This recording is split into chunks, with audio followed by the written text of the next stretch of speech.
ኪዳን ገብቷል። ኖህ ጋር ቃል ኪዳን ገብቷል። ኖህ ስሙ አልተለወጠም፣ ኖህ ነው። አብርሃምም ስሙ አልተቀየረም፣ አብርሃም ነው። እግዚአብሔር ከሐዋርያት ቃል ገብቷል። ከተክለ ሃይማኖት ጋር ቃል ገብቷል። ከቅድስት አርሴማ ጋር ቃል ገብቷል። ስማቸው ግን አልተቀየረም። እንዴት ረሳችሁት ጸሎት የሚያሳርገውን መልአክ? ይህች ሰዓት ምን ያህል የምታስደነግጥ ናት! ይህች ሰዓት ምን ያህል የምታስፈራ ናት! መንፈስ ቅዱስ ከሰማያት ሰማያት የሚወርድባት፣ ይህንን ኅብስትና ይህንን ወይን የሚባርክባት፣ በፍርሃትና ፍጹም በሆነ ፍርሃት ቁሙ ትፈልጋለህ። ትልቅ ቀጠሮ ያለብህ ነህ። ትልቅ ቀጠሮ ያለብሽ ነሽ ከመንፈስ ቅዱስ ጋር። ንጉሥ ባለበት ሰራዊት አለ። እኛ ሥጋውያን የምንሆን የሥጋን ሥራ እናስባለን፣ በሥጋ መንገድ እንሄዳለን። አንተ ግን የመንፈስን መንገድ ምራን፣ የመንፈስን መንገድ አስተምረን።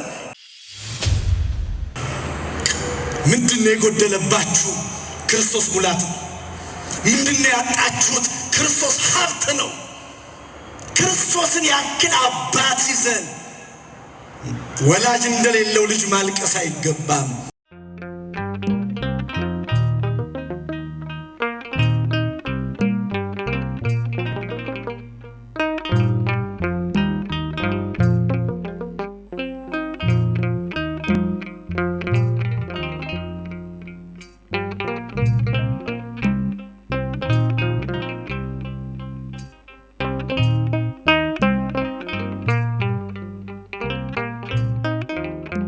በስመ አብ ወወልድ ወመንፈስ ቅዱስ አሐዱ አምላክ አሜን።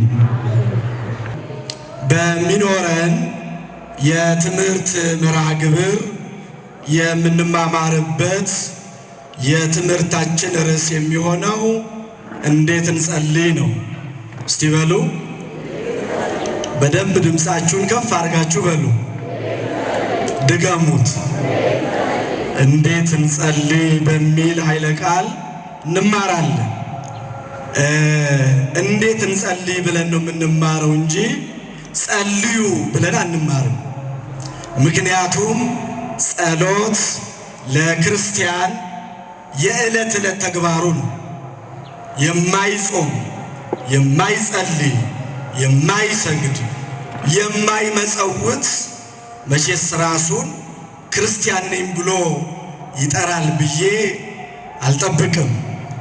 ስለዚህ በአንድም በሌላም መንገድ እንጸልያለን። ምናልባት እንደበረቱት ውዳሴ ማርያሙን ባንደግመው፣ ዳዊቱን ባንደግመው፣ በመቅደሱ ጸሎት በኪዳን በቅዳሴ ባንበረታ፣ በቀን እንደው አንድ ጊዜ አቡነ ዘበሰማያት ሳይል የሚውል ክርስቲያን ካለ ከባድ ነው። ስለዚህ ትምህርቱ እንጸልይ ሳይሆን እንዴት እንጸልይ ነው። ጸሎታችን ቅድመ እግዚአብሔር እንዲደርስ ምላሽ የሚያመጣ ጸሎት፣ ታሪክ የሚቀይር ጸሎት፣ ነገራችንን የሚገለብጥ ጸሎት፣ ሐዘናችንን ወደ ደስታ የሚቀይር ጸሎት፣ ማጣታችንን ወደ ማግኘት የሚቀይረው ጸሎት እንዴት ነው የሚጸለየው? እንደነገርኳችሁ የጸሎት ችግር የለብንም። በአንድም በሌላም መንገድ እንጸልያለን። ችግሩ እንዴት መጸለይ እንዳለብን አናውቅ። የሚጸልይ የሚጠይቅ መዝጊያን የሚያንኳኳ እንደሚከፈትለት መጽሐፍ ቅዱሳችን ነግሮናል። በጸሎት የማያንኳኳ ሰው የለም። በዚህ በቅዳሴያችን አማኑኤል ለሚመቱት የተከፈተ በር ነው ይላል። ደግሞ በጸሎት ለሚጠይቁት የሚሰማ አምላክ ነው። ጆሮን የፈጠረ ጌታ ይሰማል። ብዙ ጊዜ ጸልየን ብዙ ጊዜ ጠይቀን ጸሎቴ አልተሰማም ካልን እንዴት መጸለይ እንዳለብን ዛሬ እንማራለን።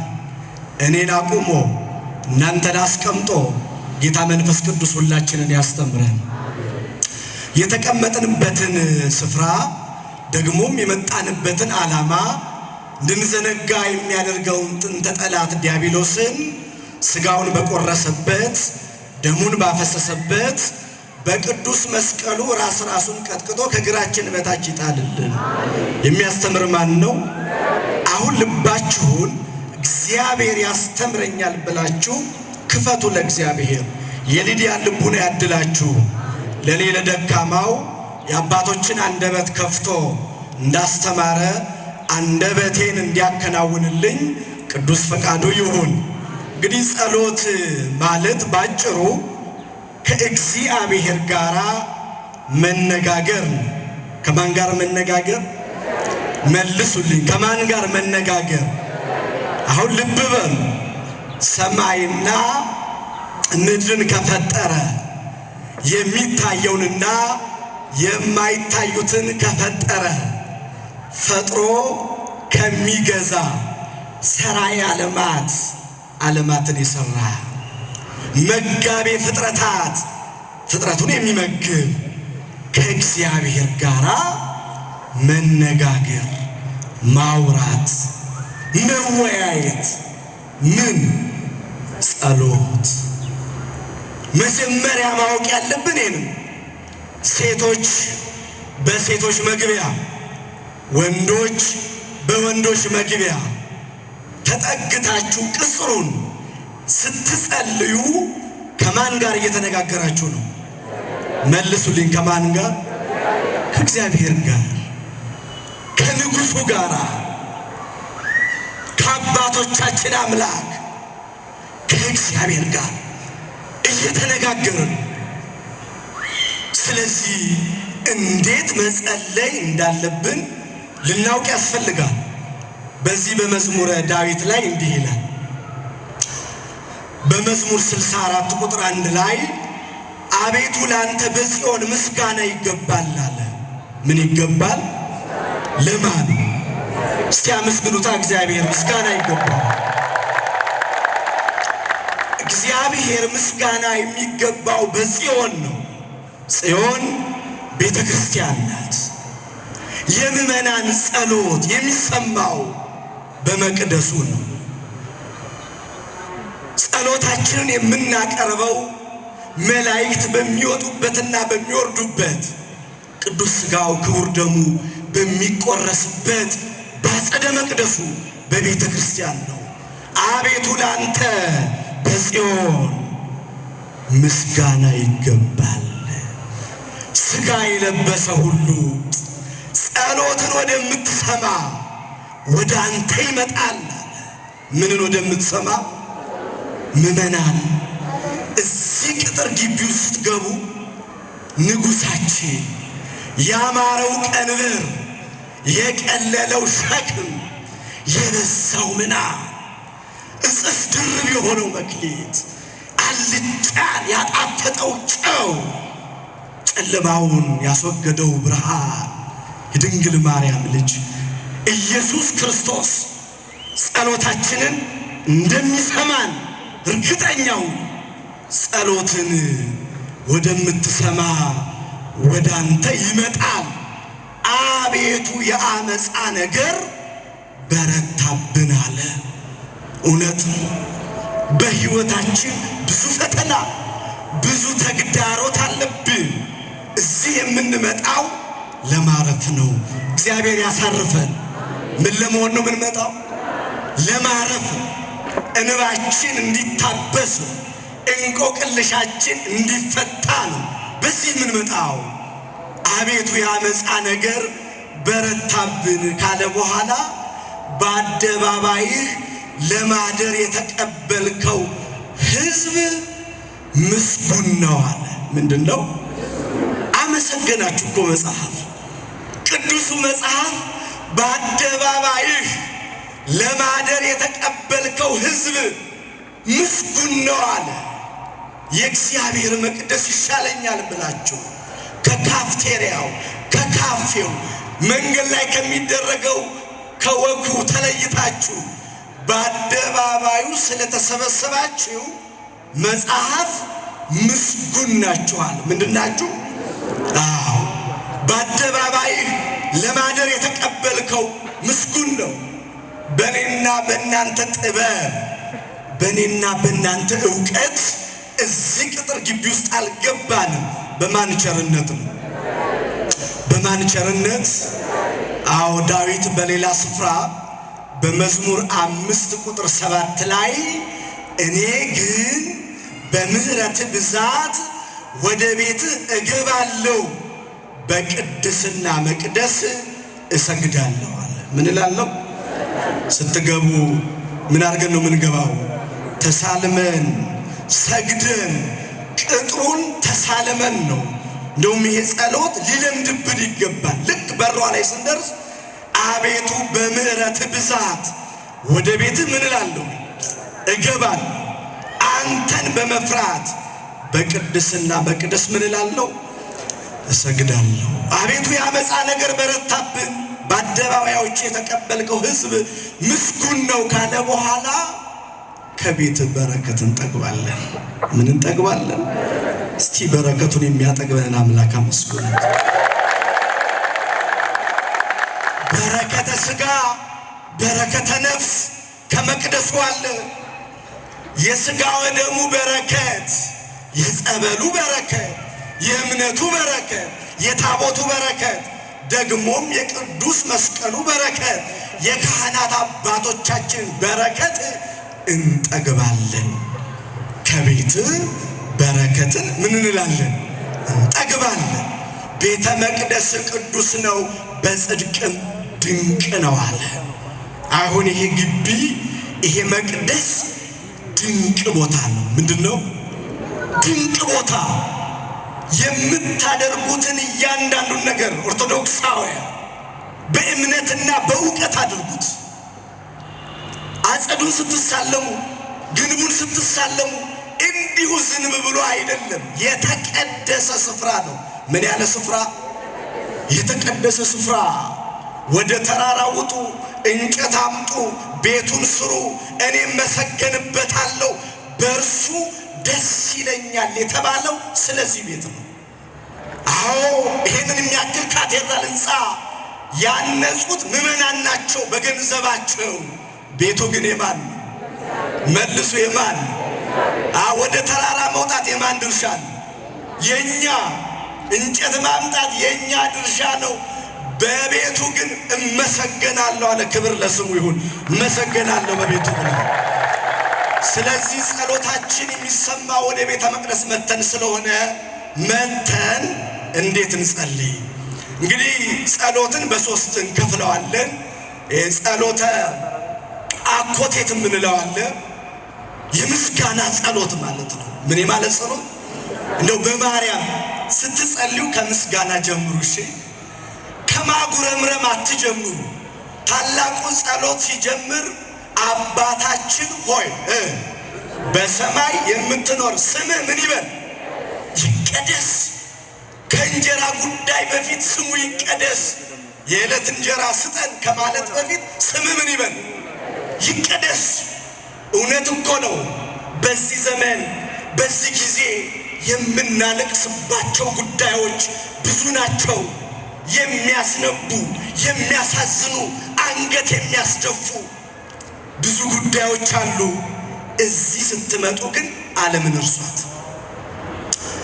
ዓለምን ዓለም ያሸከመቻችሁን ክርስቶስ ሊያቀልላችሁ እንዲህ ብሏችኋል። ምእመናን እናንት ሸክማችሁ የከበደ ወደ እኔ ኑ፣ እኔ አሳርፋችኋለሁ። ማንም እንዲህ ይላችሁ አይችልም። የወለደች እናት እንኳን ትሰለቻለች። የወለደ ከአብራኩ የተከፈላችሁ አባት እንኳን ይህን ቤት ለቀም አትወጣው እስከ መቼ ነው ይላል። ወረት የሌለበት በመሸታ ቤቱ፣ በዝሙቱ መንደር፣ በመለያየቱ ስፍራ የተሸከምነውን የኃጢአት ሸክም የኔና የናንተ አባት ሩሩ ጌታ እናንት ሸክማችሁ የከበደ ወደ እኔ ኑ እኔ አሳርፋለሁ አለ። ምን እላለሁ? አሁን ልታርፉ ስለመጣችሁ ደስ ይበላችሁና እግዚአብሔርን አመስግኑ። በቃ ልታርፉ መጣችሁ። ስለዚህ ጸሎተ አኮቴት የምስጋና ጸሎት ነው ማድረግ ያለብን። ቅዳሴ ታስቀድሳላችሁ? ቅዳሴ ታስቀድሳላችሁ? እስቲ ቅዳሴ የምታስቀድሱ ግዴላችሁ። ቅዳሴ ከንቷን ቅዳሴ ሁሌ ባታስቀድሱ አንዳንድ የምታስቀድሱ ያው ወጣቶች እንግዲህ ከተናገሩ እንቅጭንቅጯን መናገር ነው አይደል? ዓለም ብዙ ማሰናከያ እያደረገች በጉብዝና ወራት ፈጣሪን ሐስብ የሚለውን የእግዚአብሔርን ቃል እንዳንተገብር ቦርጭ መቀነሻ ጧት ጧት እንቅስቃሴ አለች። ብትጾም ቦርጭ ባልመጣ ነበር መጀመሪያው። ከመጣ በኋላ ደግሞ ጊዜ ያለው ለሁሉም። ሰንበት የእግዚአብሔር ነው። ባካችሁ እኔ አንድ ነገር ልንገራችሁ። ምናልባት እዚህ መጣችሁ ስታስቀድሱ አሐዱ አብ ቅዱስ፣ አሐዱ ወልድ ቅዱስ፣ አሐዱ ውእቱ መንፈስ ቅዱስ ብሎ የሚቀድሰውን ቄስ ታውቁት ይሆናል። ተንሥኡ የሚለውንም ዲያቆን ታውቁት ይሆናል። ያላወቃችሁትን አንድ ነገር ግን ልንገራችሁ። ቅዳሴ ሲቀደስ መላእክት ከሰማይ የሚጸለየውን ጸሎት ለማሳረግ ይወርዳሉ። በዚህ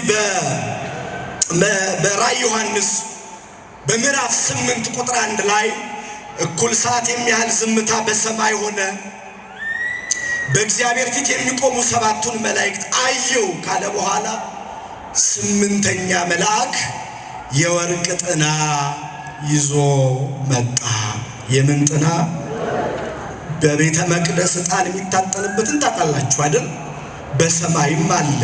ይሄ ግዙፍ ነው፣ ያ ረቂቅ ነው። ይሄ ጊዜያዊ ነው፣ ያ ዘላለማዊ ነው። ምናልባት ላይ ቀጥቃጭ አለ ወይ ከወርቅና ከብረት እንዴት አድርጎ ሰራው ብላችሁ ልባችሁ እንዳይጨነቅ፣ ያ መንፈሳዊ ነው። በእጅ የሚጨበጥ በዓይን የሚታይ አይደለም። መላእክት ግን በምድር ባለች ስርዓት መልክ በሰማይ ንጉሱን ያመልካሉ። ስርዓተ ሰማይ ነው በምድር የተሰራው። ስለዚህ የወርቅ ጥና ይዞ መጣ፣ ዕጣን ተሰጠው ይላል። ምን ተሰጠው? ምን ተሰጠው? ለማን? ለመልአኩ። ብዙ ዕጣን ተሰጠው። የቅዱሳን ጸሎት አለ መጽሐፍ ከመልአኩ እጅ በእግዚአብሔር ፊት ወጣ። ወዳጆቼ እያመለጣችሁ ያለውን ነገር ልታውቁ ይገባል። ሌሊት መታችሁ በኪዳን በቅዳሴ ስታስቀድሱ ምናልባት ወለተ ማርያም የመጣሽው ከእህተ ማርያም ጋር ሊሆን ይችላል። ለገብርኤል ከኃይለ ሚካኤል ጋር ይሆናል የመጣ አጠገባችሁ ቆሞ የምታዩትም ምናልባት ያንን አካል ሊሆን ይችላል።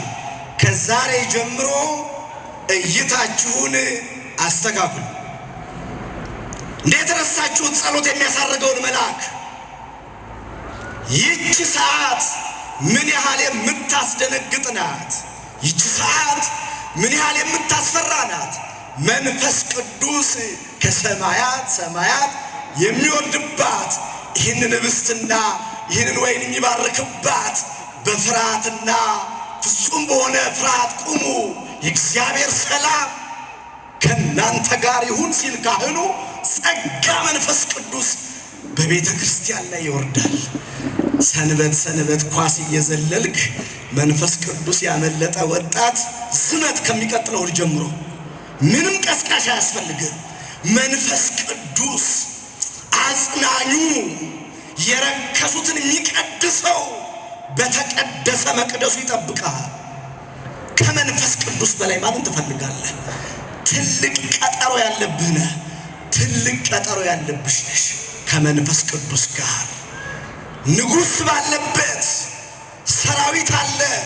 እግዚአብሔር አብ፣ እግዚአብሔር ወልድ፣ እግዚአብሔር መንፈስ ቅዱስ በአንድነትና በሦስትነት በሚገለጡበት በቅዳሴ ቅዱሳን መላእክት አሉ። ሚካኤል ነው አጠገብ ቆሞ የሚያስቀድሰው። ገብርኤል ነው አጠገብ ቆሞ የሚያስቀድሰው። መኝታ ሊያሸንፍ አይገባ። ህመም እንኳን ቢኖር ታግሰ መምጣት አለብህ። ወደ መቅደሱ መምጣት ያስፈልጋል። ጸሎታችን ማንም ያሳርገው። በዚህ በሚያሳርገው ጸሎት በቅዳሴ ላይ ጸሎተ አኮቴት የምስጋና ጸሎት የሚል አለ። ለኛ በጎ ነገርን ያደረገ ይቅር ባይ አምላካችን እግዚአብሔር የሚል ጠብቆናል፣ ረድቶናል፣ እስከዚህችም ሰዓት ምን ብሎናል? አድርሶናል። ቀናችሁን በምስጋና ጸሎታችሁን በምስጋና ጀምሩ፣ ሁሉ የቀና ይሆናል። ሌላው የጸሎት አይነት ጸሎተ ምህላ ነው። ጸሎተ ምህላ በሀገር ላይ በቤተ ክርስቲያን ላይ መከራ ሲመጣ በጋራ ወደ ማን ምንጮሆ ነው? መልስ ወደ ማን ምንጮሆ? እንዲህ ተብሎ ተጽፎልናል። ጸሎተ ምህላ ቤተ ክርስቲያን የምታዘው ጠብ ፈልጋ አይደለም። አንዳንዶች ጠብ የፈለግን ይመስላቸዋል። ጸሎተ ምህላ ታዘዘ ሲባል ጸሎተ ምህላ የእግዚአብሔርን ቁጣ ወደ ትዕግስት ወደ ምህረት የሚቀይር። በዚህ በመጽሐፈ ዜና ላይ እንዲህ ተብሎ ተጽፏል። ሶሎሞን የእግዚአብሔርን ቤት ሰርቶ ጨረሰ። የማንን ቤት? እግዚአብሔር በሌሊት ለሶሎሞን ተገለጠለት። እግዚአብሔር በምሕረት ይገለጥልን። ይህን ቤት ለራሴ ለመስዋዕት ቤት መርጬዋለሁ አለ። ምስኪን የሆኑ ሰዎች አሉ። ወደ መቅደሱ ስንገባ ድንጋይ ነው የምትሳለሙት ይሉናል። በፍጹም በገንዘባችን ሰርተን የጨረስነውን መቅደስ እግዚአብሔር እንዲህ ብሎ ይባርከዋል። ይህን ቤት ለራሴ ለመስዋዕት ቤት መርጬዋለሁ አለና እንዲህ አለ። እኔ እግዚአብሔር አለ በበደላችሁ ምክንያት በምናችሁ ምክንያት ብቆጣ አለ እግዚአብሔር ቁጣውን ያርቅልን።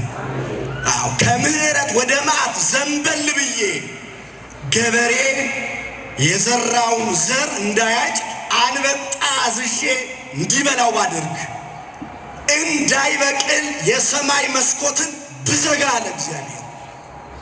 እግዚአብሔር እንዲህ ካለ መዓት ይሰውረን። ባደርገው አለ እግዚአብሔር በስሜ የተጠሩ ሕዝቤ ሰውነታቸውን አዋርደው ዝቅ አድርገው በዚህ መጥተው ቢጸልዩ በሰማይ ሆኜ ጸሎታቸውን እሰማለሁ አለ። ክብር ለእግዚአብሔር ይሁን።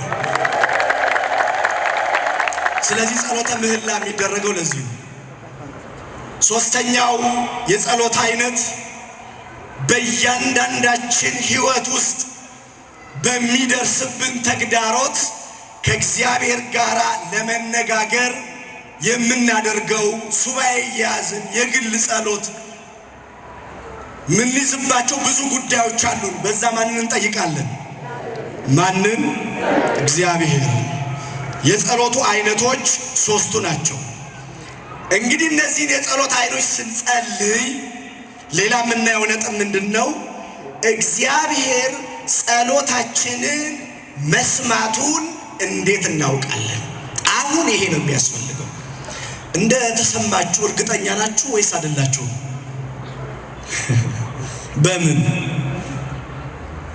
በምን መቼስ እግዚአብሔር ከላይ ጉልላቱ ላይ ቁጭ ብሎ ወልደ ገብርኤል የጸለየውን ጸሎት ሰምቻለሁ ብሎ ድምፅ አይልክም አይደል?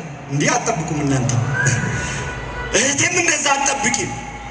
ግን ጸሎት አድርገሽ ከሄድሽ በኋላ እግዚአብሔር የጸሎቱን መልስ በሶስት መንገድ ይሰጣል። በደንብ ስሙች። በስንት መንገድ? አሁን እቺን ካወቃችሁ ማጉረምረም የሚባል ነገር ከዛሬ ጀምሮ ይቀራል። እግዚአብሔር እንደ ሰው ሆነ አልሰማኝም የሚል ነገር ይቀራል ማለት ነው። የመጀመሪያው በአስቸኳይ ለጸሎታችን መልስ ይሰጣል። በምን? በአስቸኳይ እግራችሁ ከዚህ ግቢ ሳትወጡ እግዚአብሔር ለጸሎታችሁ መልስ ይሰጣል።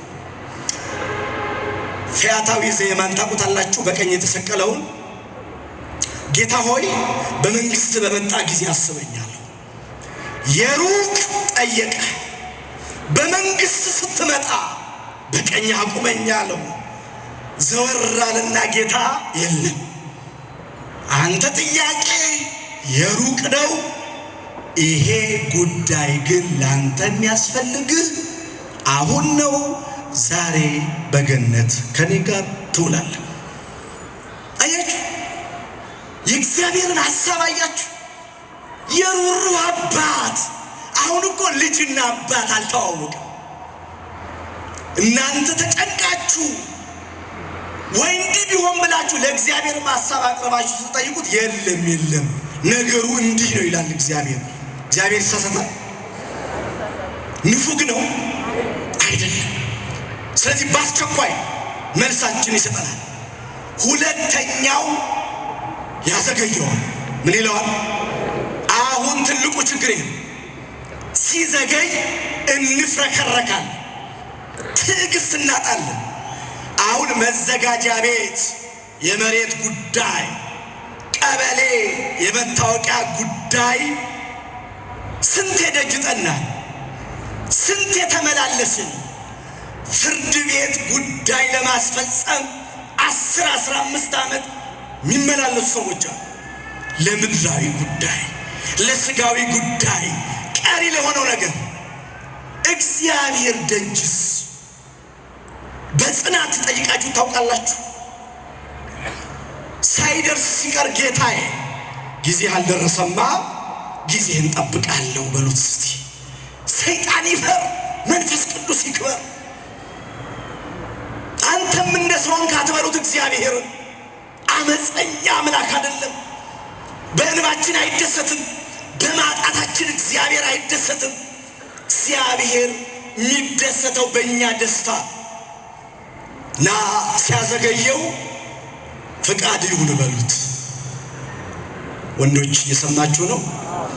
ነገ ጠዋት እንዲሰራላችሁ የምትፈልጉትን እናንተ ነገ ጠዋት ስለፈለጋችሁ እግዚአብሔር ከሰዓት የሚሰራው ከሆነ ጠዋት አይሰራውም። ቁርጣችሁ ነው። ሴቶች ደህና ናችሁ? ነገ ከሰዓት የሆነ ጉዳይ እንዲፈጸምላችሁ ፈልጋችሁ ማንን ጠየቃችሁት? ነገ ቀኑ ምንድን ነው? ሮብ አይደል? ያንቺን ፋይል እግዚአብሔር የሚመለከተው ሐሙስ ጠዋት ከሆነ ታገሽና ጠብቂው። የማ ይበልጣል? እውነቴን ነው የምላችሁ። እርሱ ሲሰጥ ከነ መውጫው ነው እኮ የሚሰጠው። ባገኘነው ነገር ፈተና እንኳን ቢመጣ መውጫውን ማን ያዘጋጃል? እግዚአብሔር ያዘጋጃል። ሶስተኛው ፈጽሞ ይከለክለናል። ምን ያደርጋል? አቤት! ፈጽሞ ይከለክላል፣ አይሰጠንም። ንፉግ ነው እንዳንለው ባህሪው አይደለም። አጥቷል እንዳንለው ባለጠጋ ነው። ዘር ቀለም ይለያል እንዳንለው ፍትሐ በጽድቅ ነው። እውነተኛ ዳኛ ነው። ለምን ከለከለን ቢሉ ስለማይጠቅመን። ምን ስለማይለን? ምናልባት ዶክትሬት ተመርቀ ትልቅ ፎቶ ተነስተ ስራ አጥተህ ማለት በዛው በዶክትሬቱ ማግኘት አቅቶ አንተና ስራ ሳትገናኙ ብዙ ዓመት የፈጀ ካለ አንተ መርፌ ስታነሳ የሚሞት ሰው ብዙ ነው ማለት ነው። በቃ አንተ ዶክተር አትሆንም። በቃ አትሆንም። ያንተ ስንፍና መኖር የለበትም እዚህ ውስጥ። እንዴ ሰው እኮ በተማሩ አይደለም እየኖር ያለ። ኢንጂነሪንግ ተምሮ ኮብልስቶን ያነጥፋል። በቃ አንተ እግዚአብሔር የፈጠረልህ ኮብልስቶን ማንጠፍ ነው። ዝም ብለህ አንጥፍ። ወደ ጌታ መጣች። ሁለት ልጆቿን ይዛ አንዱን በቀኝ አንዱን በግራ ሹምልኝ አለችው። የምትለምኚውን አታውቂም አላት። ለልጆቿ ሞት ነው የለመነችው። ክርስቶስ ከሰማይ የወረደው ከድንግል የተወለደው የወደቅነውን ሊያነሳ ነው። ክብር ይግባው። የረከስነውን ሊቀድስ ነው። ክብር ይግባው። ከግራ ቁመት ወደ ቀኝ ሊያመጣን ነው። ክብር ይግባው።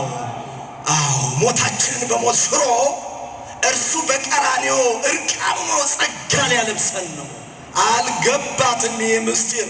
እስራኤልን ከሮም ቀኝ ግዛት ሊያወጣ መሰላትና ቦታ ሳያዝብኝ ልጆችን ቦታ ሊያስይዛለች።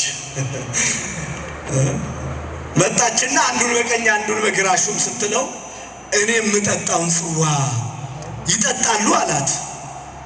አፏን ሞልታ አዎን አለችው። በይ ይሄስ ከአባቴ ዘንድ ለተፈቀደለት ነው። ክርስቶስ የሚጠጣው ጽዋ ሕማም መከራ መስቀሉ ነው። እሷ የሚጠጣ ነገር ሲባል ወይን መሰላት መሰለኝ በቀኝና በግራ ስቀልልኝ እኮ ነው ያለችው። ምትለምኙን ምን አታውቂም፣ ሞትን ለመነች። ለዛ እኮ ነው እማምላክ ወላዲተ አምላክ ድንግል ማርያም ለዮሐንስ ወንጌላዊ መስቀል ስር እነኋት እናት ተብሎ የተሰጠው። ታውቃላችሁ ይህን ምስጢር?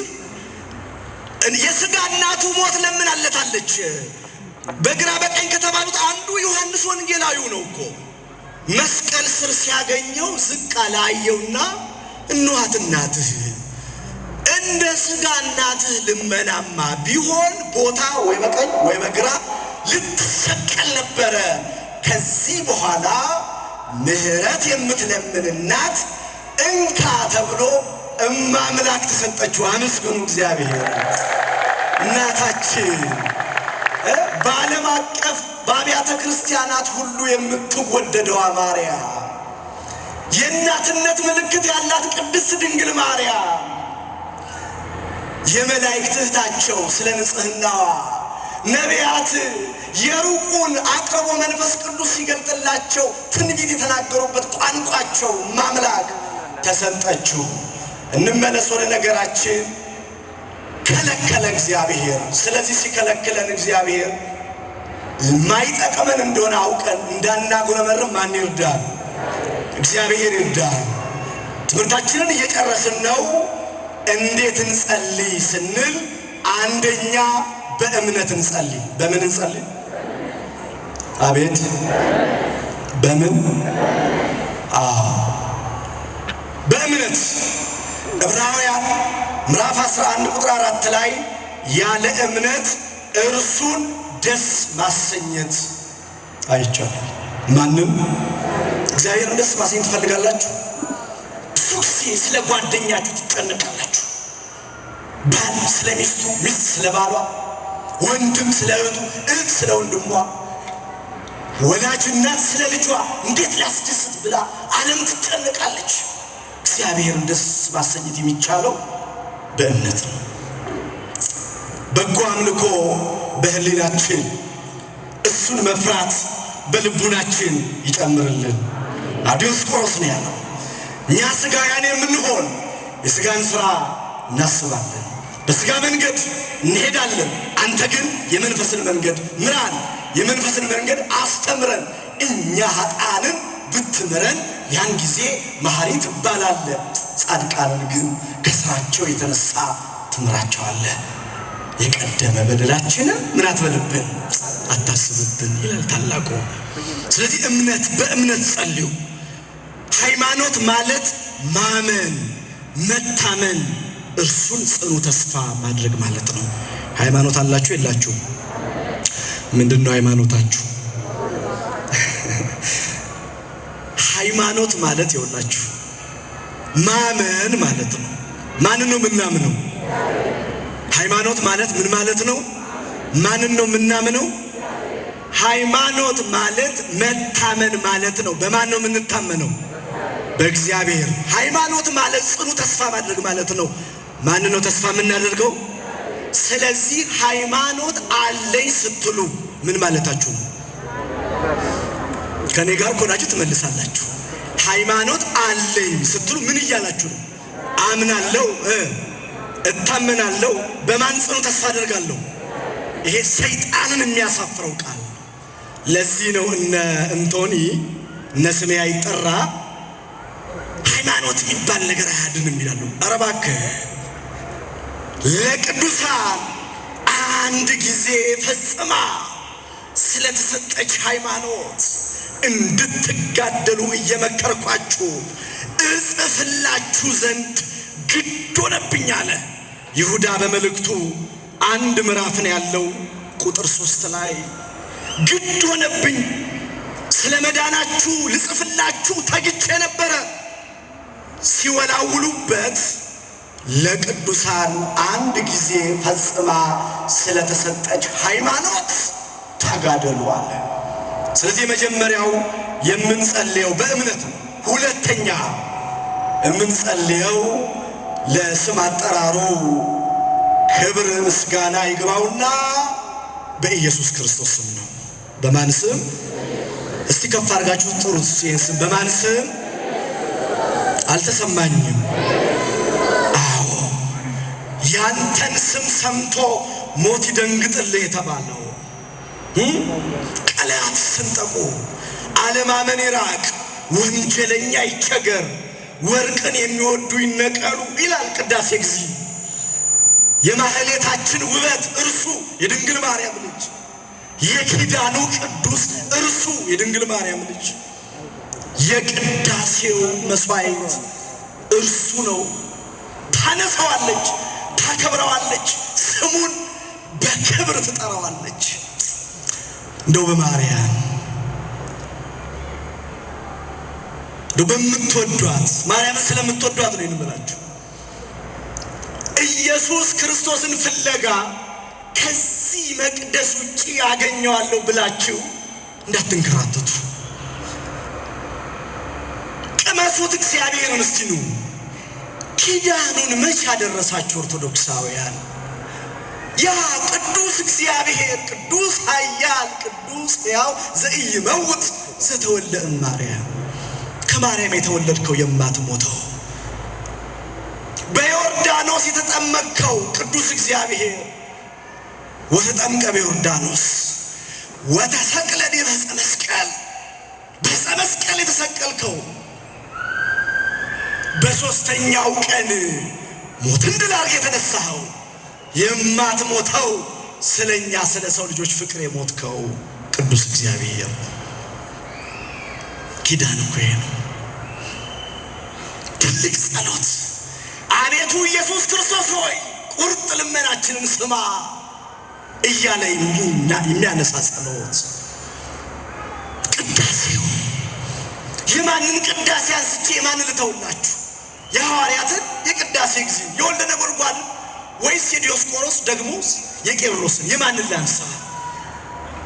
እግዚአብሔር ከዓለም በፊት ንጉሥ ነው እያላችሁ አንድ ባለ 50 ስታስቀድሱ የቆያችሁት እግዚአብሔር በሦስትነቱ፣ እግዚአብሔር በመለኮቱ፣ እግዚአብሔር በመንግሥቱ አለ። ቅዳሴ ሐመልማላት ሳይበቅሉ እግዚአብሔር በመንግሥቱ አለ። የኪዳናችን ቅዱስ የቅዳሴያችን መስዋዕት እሱ ኢየሱስ ክርስቶስ የሚጣፍጥ ስም፣ መድኃኒት የሆነ ስም፣ ሕይወት ያገኘንበት ስም። ከፍ ያለ ምስጋና ለስሙ አቅርቡ። ክብር ይገባል። ይሄ ጌታ እንዲህ አለ በዮሐንስ ወንጌል ምዕራፍ 14 ቁጥር 13 ላይ ማናቸውንም ነገር በስሜ ብትለምኑ አደርገዋለሁ አለ። ምን እለዋለሁ? በቃ አደርገዋለሁ ተብሏል። ይዋሻል እግዚአብሔር? ይሸነግላል እግዚአብሔር? ተናግሮ ያስቀራል እግዚአብሔር? በቃ ናና በስሙ ጠይቀው። በሰማይ የምትኖር እያልክ ስሙን ጥራ። በተወደደ ልጅ በኢየሱስ ክርስቶስ እናመሰግንሃለን ትላለች በቅዳሴዋ። በተወደደ ልጅ ውረድ ተወለድ ብለህ ለድነተ ዓለም በላከው በአንድ ልጅ እናመሰግንሃለን። እግዚአብሔር አብን እግዚአብሔር መንፈስ ቅዱስን በአንድ ልጁ በክርስቶስ እናመሰግናለን። ምን ብለን?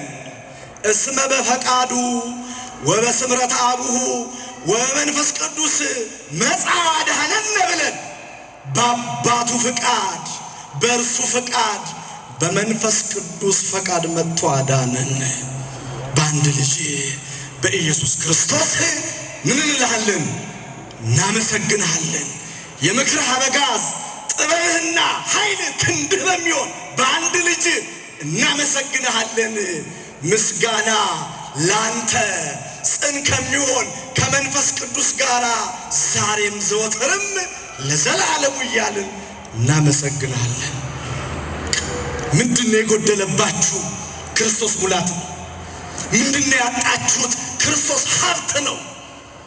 ክርስቶስን ያክል አባት ይዘን ወላጅ እንደሌለው ልጅ ማልቀስ አይገባም። በስሙ እንድንለምን አምላካችን ይርዳን። ሶስተኛ ስንጸልይ እንዴት እንጸልይ ከተባለ እንደርሱ ፍቃድ። እንደማን ፍቃድ? ያቃተን እሱ ነው። እዚህ እንመጣና ልብንና ኩላሊትን ለሚመረምር ጌታ፣ የተሰወረውን ለሚገልጥ አምላክ ፋይል የምናስገባ ሰዎች አሉ። አንዴ እኔ ቀልዴ አይደለም ትክክል የሰማሁትን ነው የምነግራችሁ። ኮሌጅ በምማርበት ጊዜ እዚህ ልደታ መድኃኔዓለም ታውቁታላችሁ። እዛ ጧት ገባና አሳለማለሁና አንድ አባት አቤት እጅ አዘረጋጋቸው እንዲህ የዘረጉት በቃ የማይወርድ ነገር አለ ብዬ አልጠብቅም። ይወርዳል መቼስ እና ድምፃቸውን ከፍ አድርገው ነው የሚጸልዩት። ማለት ይረብሻል ጸሎታቸውም። እና ያን የምታስታውሱ ከሆነ ሎተሪ የሚባል ነበር በሳምንት አንድ የሚወጣ። ጌታ ሆይ አሉ። ቀላል የምነግራችሁ በጆሮ የሰማሁትን በዓይኔ ያየሁትን በየሳምንቱ የሚወጣውን ሎተሪ አውጣልኝ ይሉታል ለእግዚአብሔር። እንዴት እንደሚያልፍልን ለእግዚአብሔር ነግረነው ነው እንደሚያደርገው። እኛ እኮ ልመናችንን ማሳወቅ እንጂ መንገዱን ማሳየት አይጠበቅብንም። አንድ ነገር ልንገራችሁ፣ እግዚአብሔር የሚያምረንን ሳይሆን የሚያምርብንን ነገር ነው መርጦ የሚሰጠን። የጠየቅነውን ሁሉማ ብንቀበል ኖሮ እኮ እያንዳንዳችን በክራንች ነበር የምንሄደው። የሆነ ቦታ እንደርስና ምን ነው እግሬን በሰበረው እንላለን። እማይሳነው ጌታ ቆረጥ፣ በሚቀጥለው ቀኝን ቆረጥ ቢያደርገው ጠቅላላ ሕዝቤ ጉንድሽ ነበር የሚሆነው።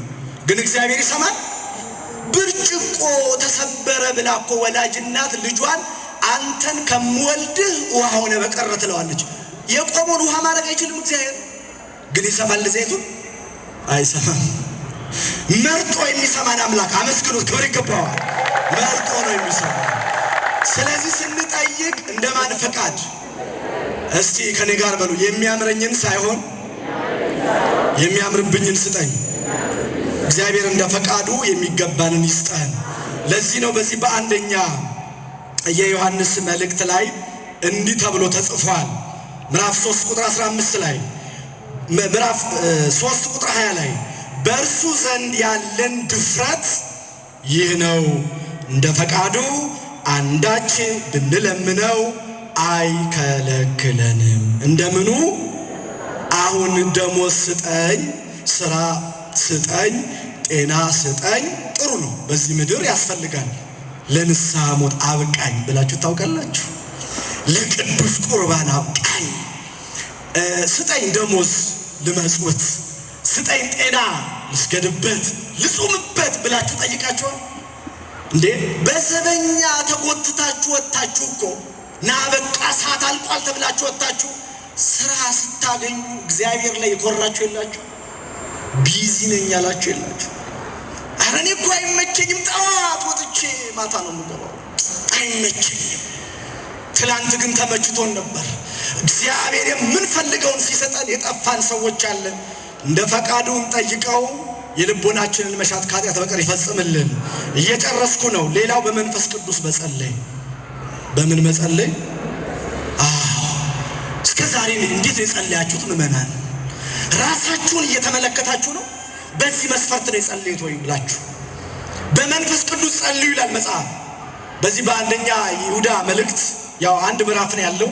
ይሁዳ ምዕራፍ 1 ቁጥር 20 ላይ ከሁሉ ይልቅ በተቀደሰ ሃይማኖት ራሳችሁን ለማነጽ በመንፈስ ቅዱስ እየጸለያችኋል።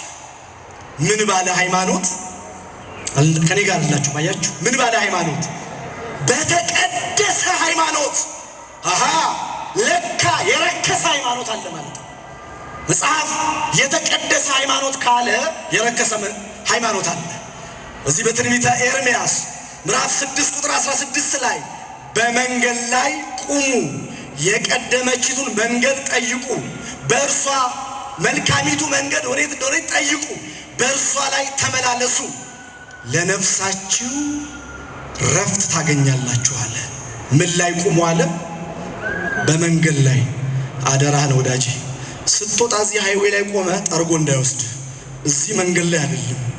መንገድ የተባለ ሃይማኖት ላይ ቁሙ። የቀደመችቱን መንገድ ጠይቁ። እንደ ጎተራ መንገድ ማሳለጫ የበዛበት ዓለም ስለሆነ እንዳትሳሳቱ በመንገድ ላይ ቁሙ። ብዙ መንገዶች አሉ።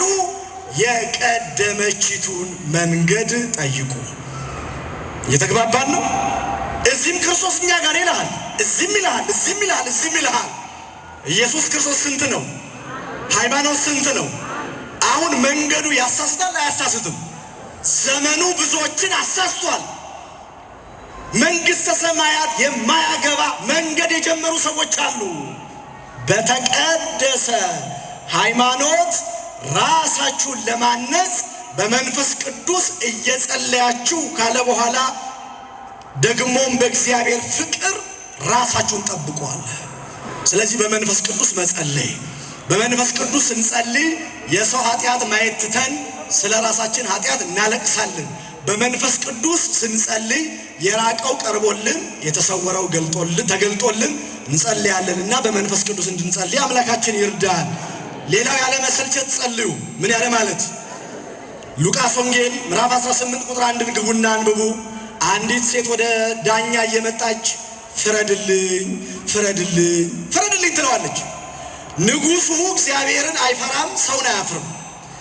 እየተመላለሰች ስትጠይቀው እግዚአብሔርን ባልፈራ ሰውን ባላፍር ስለምትጨቀጭቀኝ ምን ልበልላት አለ? ልፍረድላት ብሎ ፈረደላት። ስሙ አለ ጌታ። ይሄ አመፀኛ ንጉሥ የተናገረው እንግዲህ ስለ ጭቅጨቃ ብዛት ብሎ ከፈረደላት ስጋዬን የቆረስኩላችሁ ደሜን ያፈሰስኩላችሁ በቅባሜሮን ያከበርኳችሁ እኔ የምትጠይቁኝን እንዴት አልሰጣችሁም? ግን ያለ መሰልቸት ምን በሉ እንድንጸልይ ይርዳል። ሌላው የበደሉንን ይቅር በማለት እንጸልይ። ምን ያሉንን እላያችን ላይ መዓት እየጠራን ነው። እስከ ዛሬ ጸሎታችን ያልተሰማው አባታችሁ ነው የሚለው ጸሎት በልምድ የሚጸልይ አይደለም። የተዋህዶ ልጆች በእምነትና በእውቀት ነው የሚጸለየው። የበደሉንን ይቅር እንድንል ኃጢአታችንን ምን በለን ለማን ያልነው መስፈርት እኮ አስቀመጥንለት። የበደሉንን የበደልኳቸውን አለ የሚለው የበደሉንን የገፉንን ይቅር እንደምንል አንተ ምን በለን። የበደሉንን ይቅር ካላለን እኮ ይቅር አትበለን እያልነው እኮ ነው። እየገባን ነው ወይ? ይህችን ፓርት እንዝለላት መሰለኝ። እሷ ጋር ስንደርስ መዝለል ሳያዋጣ አይቀርም። አይሰማም እንዳንለው የሚሰማ ንጉሥ ነው። እንኳን እኛ የበደሉንን በድለን ራሱ መቼ ይቅርታ እንጠይቃለን? ከባድ እኮ ሰዎች ነው። ሰው አሳዝነን በቃ ይቅርታ ጠይቅ ስንባል ልባችን እናሳብጣለን። ጸሎታችን እንዲሰማ የበደሉንን ይቅር እንድንል ማን ይርዳን? እግዚአብሔር ይርዳን። በነገር ሁሉ እንድንጸልይ ማን ይርዳን? እግዚአብሔር ይርዳን። ባለማቋረጥ እንድንጸልይ ማን ይርዳን? ሳታቋርጡ ምን በሉ ይላል መጽሐፍ። አቤት እስቲ ውዳሴ ማርያም ጀምራችሁ ያቆማችሁ፣ ጸሎት ጀምራችሁ ያቆማችሁ፣ ካቋረጣችሁ ከእግዚአብሔር ጋር ግንኙነት አቆማችኋል። አሁን እኔ በጣም የሚገርመኝ ከሰው ጋር ለመገናኘት ቴክኖሎጂ ስልክ የሚባል ነገር አለ። ስልክ ላይሰራ የሚችለው በምን ጉዳይ ነው? አሁን ጠፍታችሁ ነው። ስልክ በምን ጉዳይ ላይሰራ ይችላል? አንደኛ ባትሪ፣ ሁለተኛ ኔትወርክ፣ ሶስተኛ ሲም ከሌለው።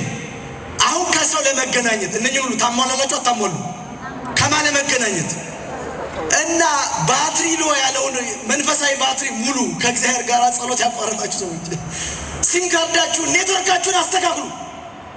እንዴ ከምድራዊ ሰው ጋር ለመገናኘት ጭንቀት። ወደ ቤት እየገባን ባትሪያችን ካለቀ ፈጥነን ነው ቻርጅ የምንሞላው። ከማን ጋር ለመገናኘት? ከሰው ጋር። ከእግዚአብሔር ጋር መገናኘት ያቆምን፣ ባትሪ የጨረስን፣ ሲም ካርድ ያወጣን፣ ኢንተርኔት ያልሞላን፣ የጸሎት ኢንተርኔት እንድናስተካክል ማን ይርዳን? በመጨረሻ በምልጃ ጸልዩ። በምን ጸልዩ? በምን ጸልዩ? በምልጃ። ኦርቶዶክሳውያን በቅዱሳን ምልጃ ደረታችሁን ነፍታችሁ ጸልዩ፣ አፋችሁን ሞልታችሁ ጸልዩ። በዚህ በኦሪት ዘጸአት የመጨረሻ ጥቅሴ ነው። ምዕራፍ 32 ቁጥር 7 ከአንድ ጀምራችሁ አንብቡት። እኔ ቁጥር 7 ላይ ይመለከተዋል። እስራኤላውያን ሙሴ ካጠገባቸው በሄደ ጊዜ በደሉ፣ ጥጃ ሰርተው አመለኩ። ባህር የከፈለውን ከአለት ከጭንጫ ውሃ ያፈለቀውን መና ያወረደውን ጌታ በ40 ቀን ውስጥ ካዱት። እግዚአብሔር ተቆጣና ሙሴ ጋር ሄደ። ማጋ ሄደ። የወላችሁ ይሄ መንደር ያሉ ሰዎች በቅዱሳን ላይ ያላቸው አመለካከት ኢ መጽሐፋዊ ነው፣ ከመጽሐፍ ቅዱስ ውጪ ነው። እንደ ገጠር አህያ ማር እንደምትሸከም አህያ መጽሐፍ ቅዱስ ተሸክመው ይዞራሉ እንጂ የመጽሐፍ ቅዱስን ጥበብና እውቀት አያውቁትም። ዘጸአት እግዚአብሔር ወደ ሙሴ መጣና እንዲህ አለ፣ ሕዝብህ በድለውኛል ይለዋል። ለማ ሙሴ እግዚአብሔር አማካሪ ነው እንዴ? ማጥፋት ከፈለገ ሕዝቡን ሄዶ አያጠፋም እንደ እግዚአብሔር? ማጋ መጣ ሙሴ ጋር። ሕዝብ በድለውኛል፣ ይሄ አንገተ ደንዳና ሕዝብ ነው አለ። አየሁት አለ እግዚአብሔር። የወርቅ አማልክት ሰርተው እስራኤል ስማ እነዚህ አምላኮች ናቸው አሉ አለ እግዚአብሔር። ስለዚህ አለ ካንተ ጋር በአንድ ጉዳይ እንግባባ ነው እግዚአብሔር ሙሴ፣ አንተን በታላቅ ሕዝብ ላይ እሾምሃለሁ። እንዳታስብ ምመራው ሕዝብ አጣለሁ እንዳትል፣ ለአንተ የተሻለ ሕዝብ አለ። ይሄንን ሕዝብ አጠፋዋለሁ አለ እግዚአብሔር። ምን እለዋለሁ? ሙሴ ሰማና ሂድና አጥፋቸው አላለም። ዘንድሮ ቢሆን ጉዳችን ነው። ዘንድሮ ቢሆን ፍጃቸው ነው የሚባል። በፍጹም አለ ይህን ሕዝብ ከምታጠፋ እኔን ከሕይወት መጽሐፍ ደምስስ። ሙሴ በእግዚአብሔር ፊት ጸለየ አለ። በማን ፊት? በደንብ ጸሎቱን ስሙ። ጸለየ በእግዚአብሔር ፊት እንዲህ አለ፣ አቤቱ እግዚአብሔር ሆይ ከግብፅ ያወጣውን ሕዝብ በምድረ በዳ አትፍቸው፣ ግብፃውያን ያሙሃል፣ በበረሃ ሊፈጃቸው ሊጨርሳቸው ከግብፅ አወጣቸው ይሉሃል። ሙሴ ለእግዚአብሔር እኮ ነው። አያችሁ ቅዱሳንና እግዚአብሔር እንዴት እንደሚቀራረብ ተመልከት። ቀጠለ። አሁን ወደ እግዚአብሔር ነው ቀጥታ ይጸልያል። ያሙሃል ሕዝቡን እንዳታጠፋ አለው። ቀጠለና እንዲህ አለ፣ ዘርህን እንደ ሰማይ ከዋክብት አበዛዋለሁ፣ እንደ ምድር አሸዋ አበዛዋለሁ ብለህ በስም የማልክለትን አብርሃምን ደግሞ ይስሐቅን ቅዱሱን እስራኤል ያዕቆብ ማለት ነው አስብ። አብርሃም በዚህ ሙሴ በሚናገርበት ሰዓት ከሞተ 400 ዓመቱ፣ ይስሐቅም ያዕቆብም እንደዚሁ። ግን እግዚአብሔር ለአብርሃም ቃል ኪዳን ገብቷል፣ ለይስሐቅ ለያዕቆብ። ሙሴ ቃል ኪዳኑን አሰበና የገባህላቸውን ቃል ኪዳን አስብ ሲለው ንግግርም የለ ምንም የለ። እግዚአብሔር ሊያደርገው ካሰበው ራራ ይላል። ክብር ለመድኃኔዓለም ራራ። ዘጸአት 32 ቁጥር 7 ግቡና ነው። እግዚአብሔር ስለ ቅድስት እናታችን ስለ ኪዳነ ምሕረት ስለ ገባላት ቃል ኪዳን ብሎ የሚምር አምላክ ነው። የሚምር አምላክ እንዲሁ ያልተወን ብዙ ወዳጆች ያለንን እኛ የተዋህዶ ልጆች የድንግል ነገር ተነግሮ አያልቅ። ስሉጥ ስምኪ ባበ እግዚአብሔር፣ በእግዚአብሔር ፊት ስምሽ የሰለጠነ ነው የተባለላት። አብርሃም ጋር ቃል ኪዳን ገብቷል። ኖህ ጋር ቃል ኪዳን ገብቷል። ኖህ ስሙ አልተለወጠም፣ ኖህ ነው። አብርሃምም ስሙ አልተቀየረም፣ አብርሃም ነው። እግዚአብሔር ከሐዋርያት ቃል ገብቷል። ከተክለ ሃይማኖት ጋር ቃል ገብቷል። ከቅድስት አርሴማ ጋር ቃል ገብቷል። ስማቸው ግን አልተቀየረም። ስሟ የተቀየረው ያቺ ታናሿ ገሊላዊት ያላት ቄርሎስ በቅዳሴው ጎርጎርዮስ በቅዳሴው ያነሳት አምላክን ለመውለድ ታምና የተገኘችው እርሷ ስሟ ራሱ ማን ሆነ? ኪዳነ ምሕረት። ለአብርሃም እኮ ኪዳን እኮ ገብቶለታል። ቃል ኪዳን እኮ ሰጥቶታል። ስሙ ግን አልተቀየረም። ከሁሉ የምትበልጠዋ እናታችን ግን መጠሪያዋ ነው ምሕረት የምትለምን ማለት ነው። ምን የምትለምን? ምሕረት ለሁላችን ትለምንልን። እንዴት እንጸልይ ለሚለው የተማርነውን በደንብ አስተውላችሁ ጸሎታችሁን አስተካክላችሁ ከማን ጋር እንነጋገር? ከእግዚአብሔር ጋር። ያኔ ጸሎታችንን ማን ይሰማል? ጩኸታችንን ለከንቱ አያድርግብን። ይቆየን። ንቁ ኦርቶዶክስ ተዋሕዶ የጸሎትና የንስሐ መርከብ ማህበር በእግዚአብሔር ፈቃድ በወንድማችን የኔነ ተስፋዬ አስተባባሪነት ከተመሰረተ ጊዜ ጀምሮ ከሚሰጣቸው ዘርፈ ብዙ መንፈሳዊ አገልግሎቶች መካከል የሐዋርያዊ አገልግሎትና ያሬዳዊ ዝማሬዎች አንዱ ነው። በዚህ ክፍል የኦርቶዶክሳዊ ተዋሕዶ ቤተክርስቲያንን ዶግማና ቀኖና የጠበቁ ኦርቶዶክሳዊ ለዛ ያላቸው ለነፍስ እረፍትን የሚሰጡ ወቅታዊና ዘመኑን የዋጁ ስብከቶችና ያሬዳዊ ዝማሬዎችን በመላው ዓለም ለሚገኙ ተመልካቾቹ በንቁ ሚዲያና በኢትዮ ማህበር የዩቲዩብ ቻናል እያቀረበ ይገኛል። አገልግሎቱ በመላው ዓለም ለሚገኙ አማኞች ተደራሽ እንዲሆን በየዕለቱ የሚለቀቁ ስብከቶችንና መዝሙሮችን ላይክና ሼር ያድርጉ። እንዲሁም የዩቲዩብ ቻናላችንን ሰብስክራይብ በማድረግ የዚህ ታላቅ አገልግሎት ባላሻራ ይሁኑ። ንቁ ሚዲያ ርቱ የቤተ ክርስቲያን ልሳን